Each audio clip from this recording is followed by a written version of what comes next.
Good afternoon, and thank you for joining us for the May 13th, 2022 Pittsburgh Land Bank Board meeting. I'd like to start with a roll call. Board members.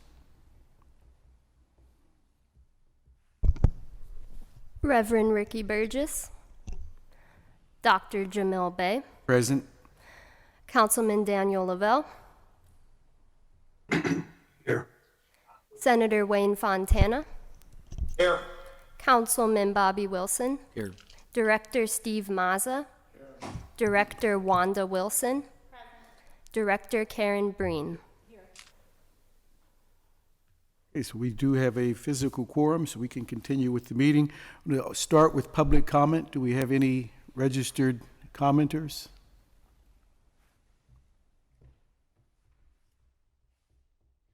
Seeing none, we'll move into the approval of the March 2020 and the April 22 minutes. Is there a motion to approve? You received the minutes in your packet. Second. Any amendments or corrections to the minutes? Seeing none, we are all in favor? Aye. Aye. Aye. Any opposed? Okay, the meeting minutes have been accepted. That'll move us into the chairman's report. In addition to the board of directors going to be asked to stick around afterwards, we will have an executive session immediately following today's public meeting. It's the only thing from the chair. Moving right along, it's the... Point of order. Do we have to say what the executive session's about? Like not, you know? Yeah, so the executive session will detail the Pittsburgh Land Bank's qualified end user scorecard tool. We are going to give the board a brief overview of this tool, and we will also discuss property dispositions in matters of real estate. That is the executive session. Any other points? We can move along. Okay, so the URA Pittsburgh Land Bank staff update. We'll turn it over to you. Thank you, Dr. Bey. So the first staff update we have is that last Friday, April 29th, the Pittsburgh Land Bank and URA shared staff met with Pittsburgh Community Reinvestment Group's leadership team to have a discussion centered on the qualified end user consideration scorecard tool that the Pittsburgh Land Bank staff have formed to aid in dispositions. There are 4 scorecards to reflect the 4 types of dispositions the land bank oversees. This is vacant land, side yards, mixed use, commercial property, and residential property. PCRG will be using the scorecard to gather feedback from their member organizations and various community groups to gather best practices and overall recommendations for PLB URA staff. As a brief reminder, their 12th annual summit, Redefining Equity, Equality, and Justice, will be going on next week. Any questions? The next update are updates to the Land Bank and City GRB Law Contract. So the Land Bank staff, in consultation with City Law, are prioritizing completing the TriParty Cooperation Agreement amendment to allow the properties that we discussed at last month's meeting from Hazelwood Initiative on Flowers Avenue to go through from the city to the Land Bank instead of being added to the GRB Law Contract. Updates to this contract in general is that the city has filed petitions to quiet title on 10 more Pittsburgh Property Reserve properties, and there are currently 22 petitions filed to date, with more forthcoming. The list of petitions is on the following slide. Is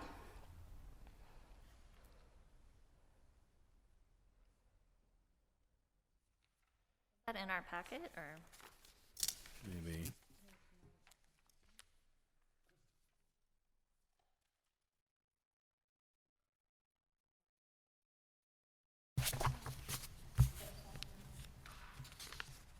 We can send the slides out to everybody. The petitions are in the meeting notes, the meeting minute notes. Okay, so they're the ones in the minutes from April 2022? Correct. Okay.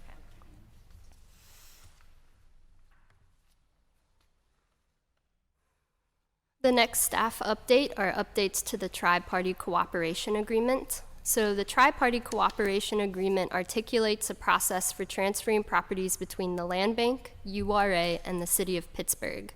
The Land Bank is currently working with the city on terms for property transfers between the city to the Land Bank. The city has reviewed the agreement and responded to the amendments to the original TriParty agreement. In the coming weeks, Land Bank and URA staff will be reviewing these comments and responding accordingly.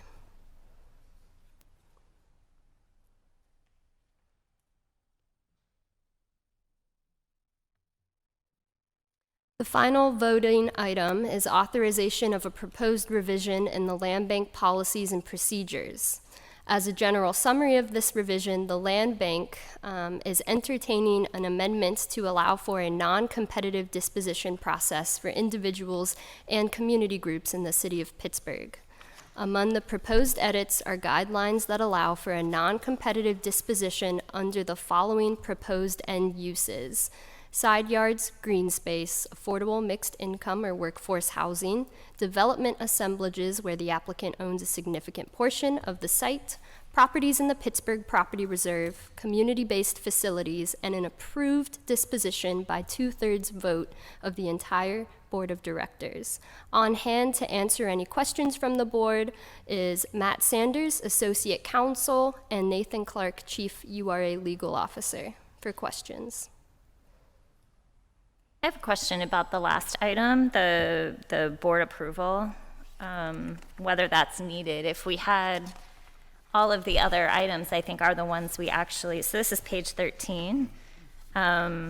If we had items 1 through 6, that seems to cover most situations where we would really want to, that has been our priorities, prioritizing the property reserve. We've talked about green space and side yards and affordable housing. So I guess I am wondering why number 7 would be needed and suggesting maybe that we consider not including that. Seems like it was added as a clause to allow for, are there any conditions that we didn't consider that might come up? Right, but wouldn't you just allow competition in that case? This is not for just, this is for non-competition. Mm-hmm. So if there was if there was a situation where 1 through 6 didn't apply, wouldn't you just allow competition to occur? This is Matt Sanders, Associate Counsel at the URA. I think when that would apply would be if somebody approached the land bank and there was a property that was currently owned by the city that had that didn't have clear title. And they would ask the land bank to clear title specifically for a specific property that they would be interested in. And then the 2/3 approval by the board would be, the process would be is the land bank staff would take it to the board saying, hey, this proposed end user has asked us to acquire this property. Are you okay with us as the PLB staff specifically working with the applicant who asked us to acquire it?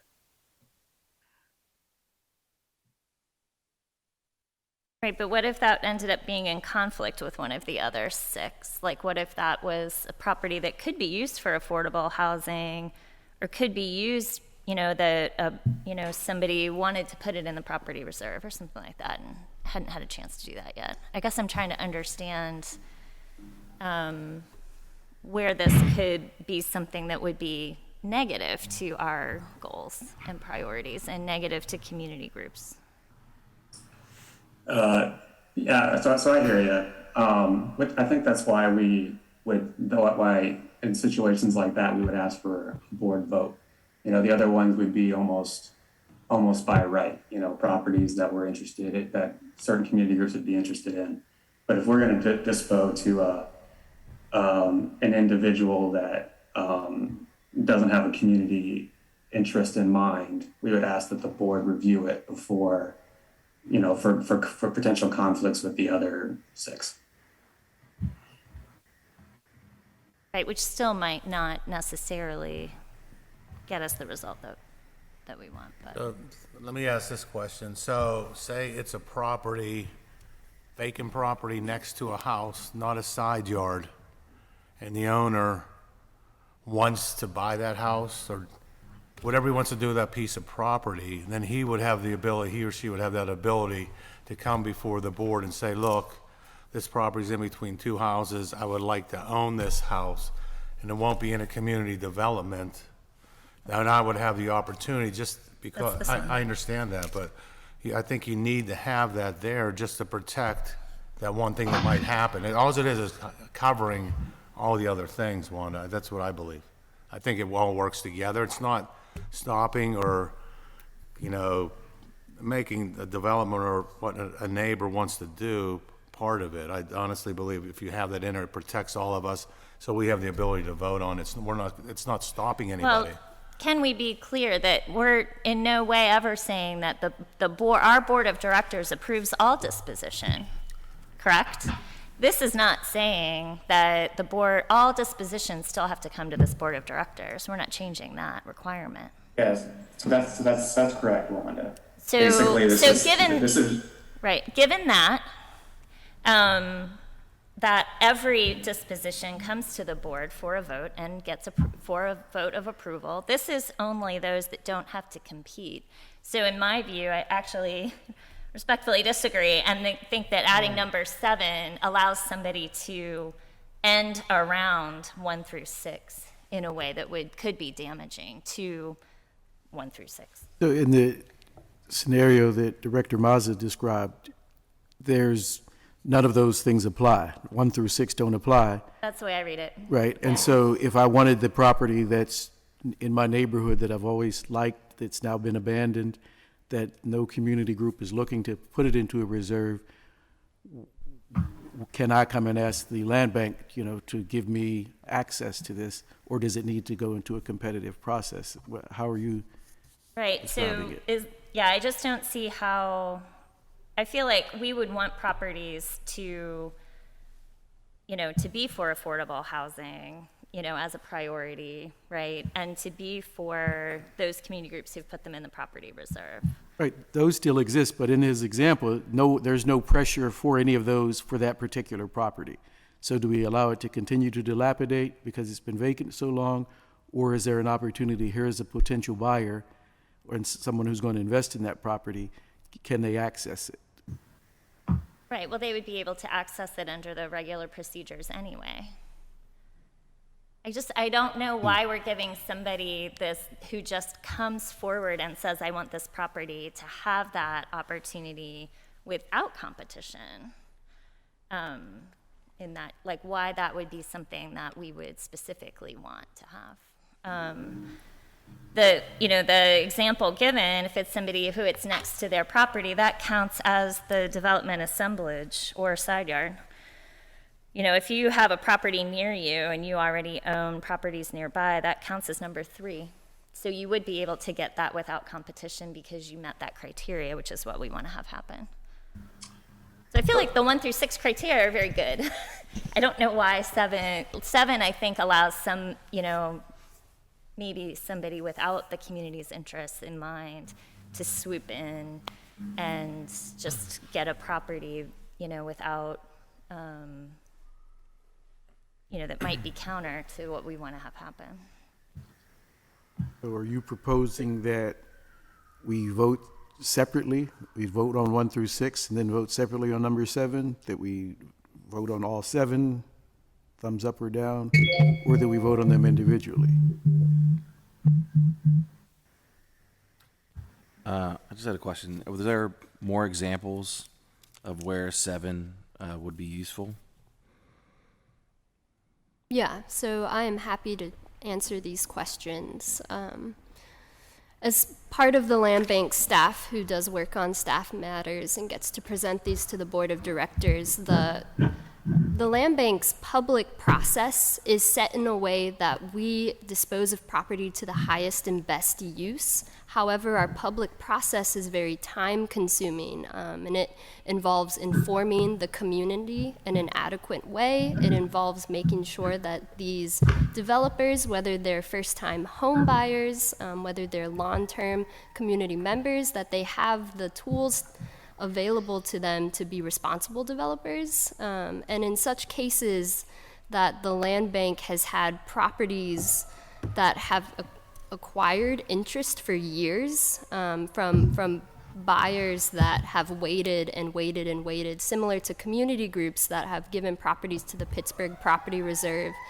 This seventh criteria is a way to not have to go through our public disposition process when we know there are properties that responsible end users have been waiting for the land bank to take action on.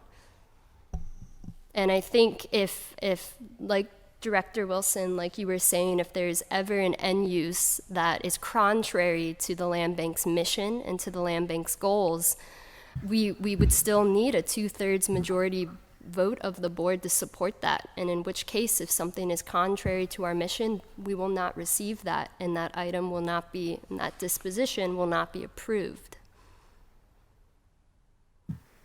As we both have the same last name, I got a little confused there, but I think she was talking about you. But I guess I could see one scenario that I know my office has been contacted about, and it's like a family member trying to get back their family home. So it does make sense to allow some wiggle room for a direct sale to happen without competition.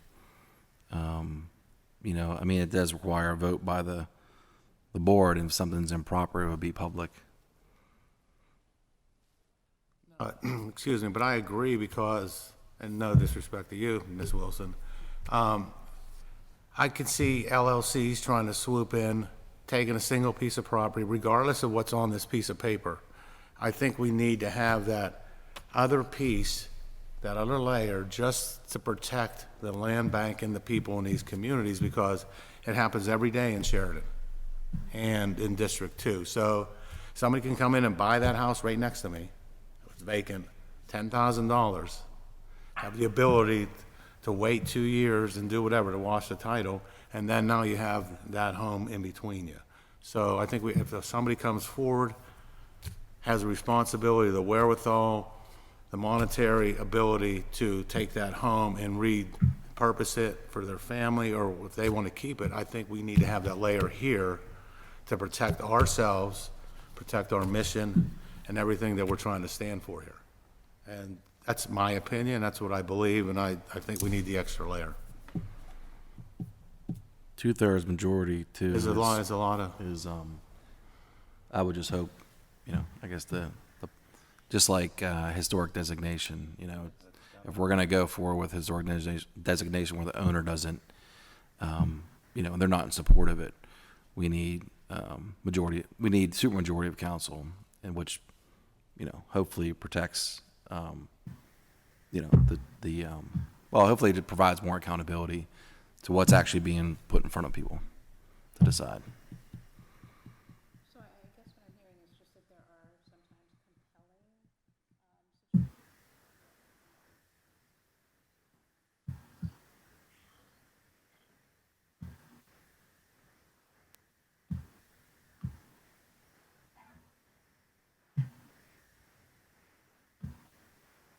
The only outstanding question I had with this is, I'm sorry if I'm supposed to ask. I can't remember the rules. I don't know anything about these rules. Is the scorecard. Are there any points in the scorecard that we want to see, you know, be in place here? Like, for instance, one of the items in the scorecard is back taxes. Do we want to, like, do we want number 7 to reference parts of the scorecard that must be in place? Yeah, happy to answer that question. And to that, I will say the scorecard reflects the content in the policies and procedures that pertain to each of the land bank's disposition types. And it is a tool. It is not the sole deciding factor in any disposition, but it's a way for staff to evaluate an end user in regard to our policies and procedures and have less of a subjective opinion of an end user, but have more of an objective to the policies and procedures, how this end use fits into the community's vision, how prepared and how much planning, the financial ability of our end users. And so the scorecard could easily and will easily be a factor into applications that we receive, but it is never the sole deciding factor or the only thing that land bank staff rely on. It is simply a tool. I'm not sure I understand. I like that. I can explain it again.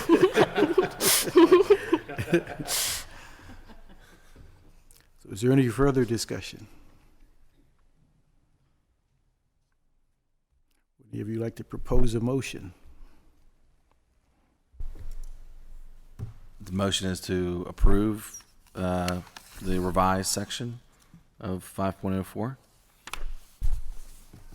I'll make the motion. Second. Any discussion of the motion? All in favor? Aye. Aye. Any opposed? Okay, the motion carries. That takes us into our April 2022 finance report. We have Damara Carter, Assistant Director of Finance at the URA, on hand for questions. The finance report was included into the board package.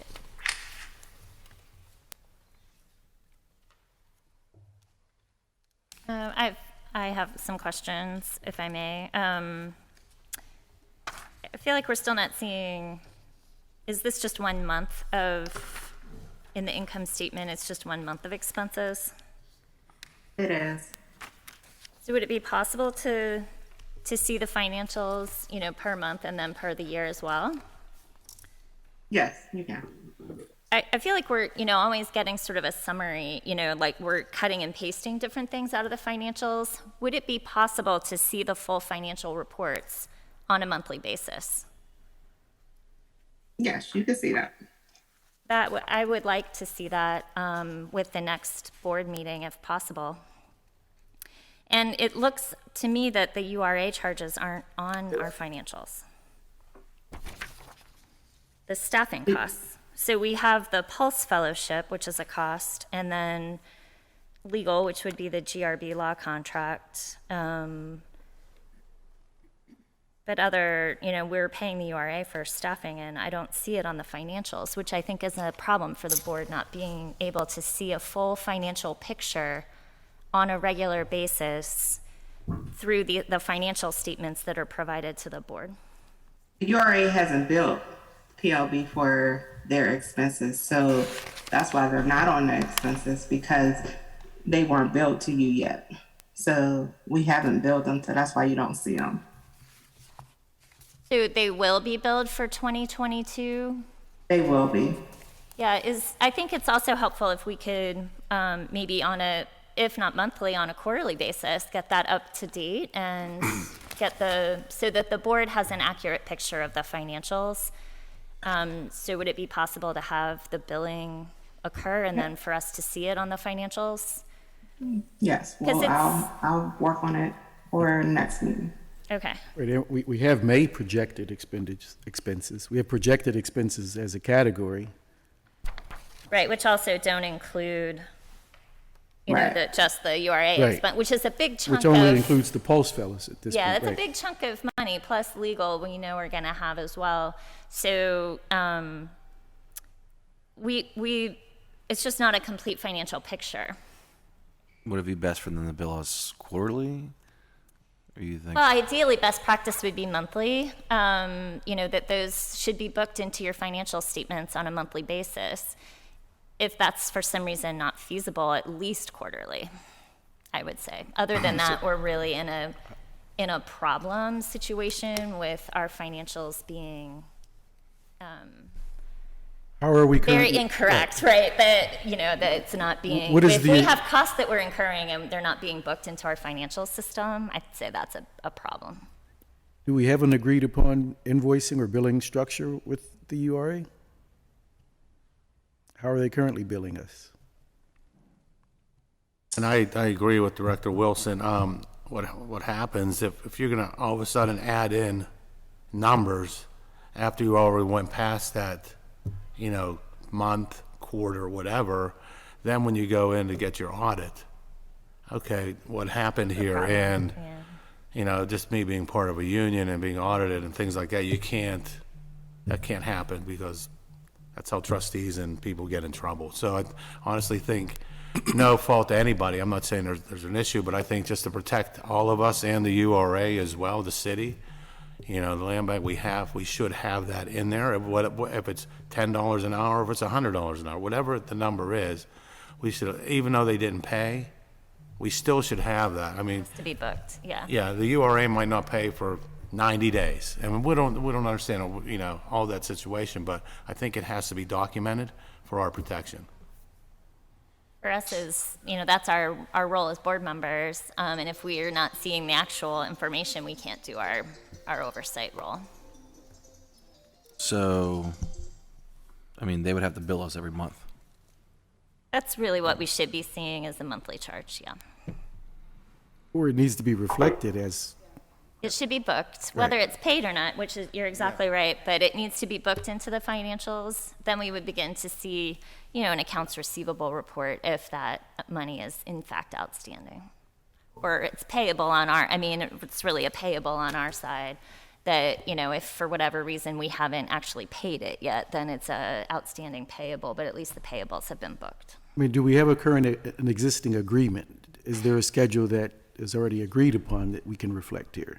I mean, so we may not necessarily need to change the arrangement, but we need to document the arrangement. There isn't an old agreement that you guys have of how much you would pay for a manager. And at that time it was Diamante, part of her salary and stuff. So there's an old agreement, yes. That has the billing cycles, and is that in It there? doesn't so much have the billing cycle, it just says overall how much you guys are willing to pay. Yeah, it seems like an oversight.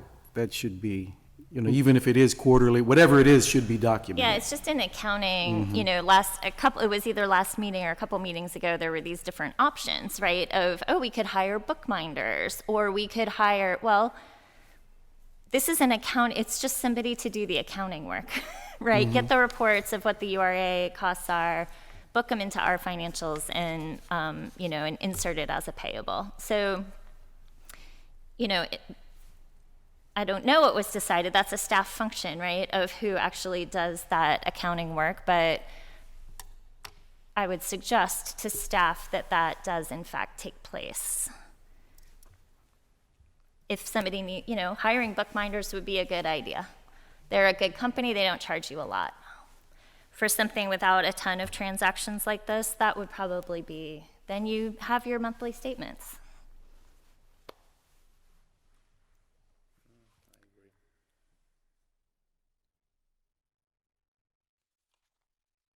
Any more discussion around the finance report?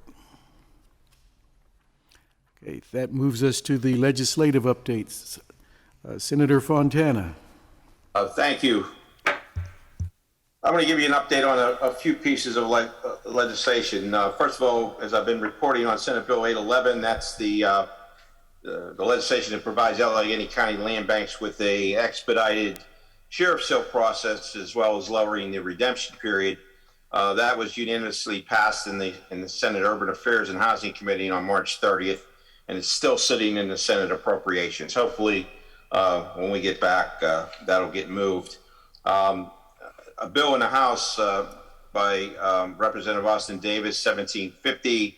That's the same bill, House version of my Senate Bill 811, and that's currently in the House Urban Affairs Committee. There's been some talks that this bill may be considered running during the next committee meeting on Tuesday, May 24th. So we'll get to see if that happens.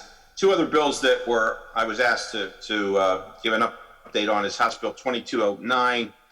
This is the bill that allows the Land Bank Board of Directors to establish a virtual quorum via internet platform, Skype, Zoom, Teams, whatever, in order to conduct business meetings. We had this discussion, I think, last time I asked the question. The bill was amended in committee, allowing land banks to enter into partnerships with other entities.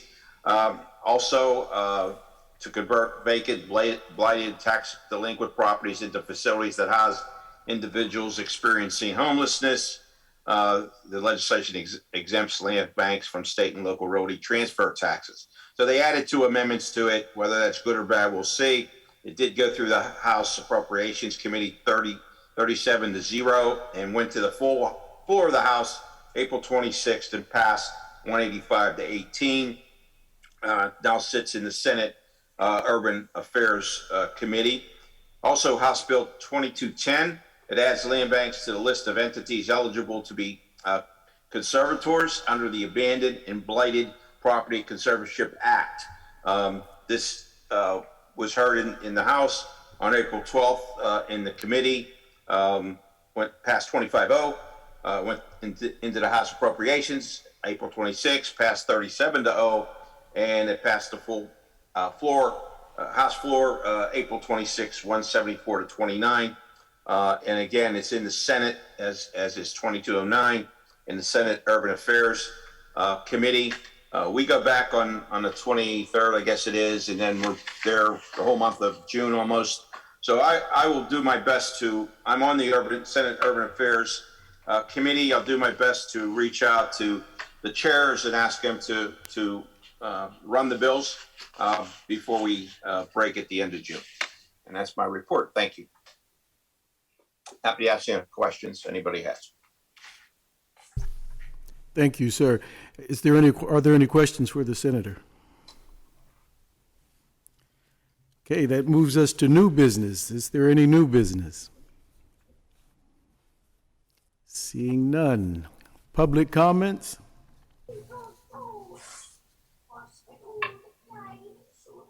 Seeing none, we'll take a motion to adjourn. Second. All right, we are adjourned. Our next meeting is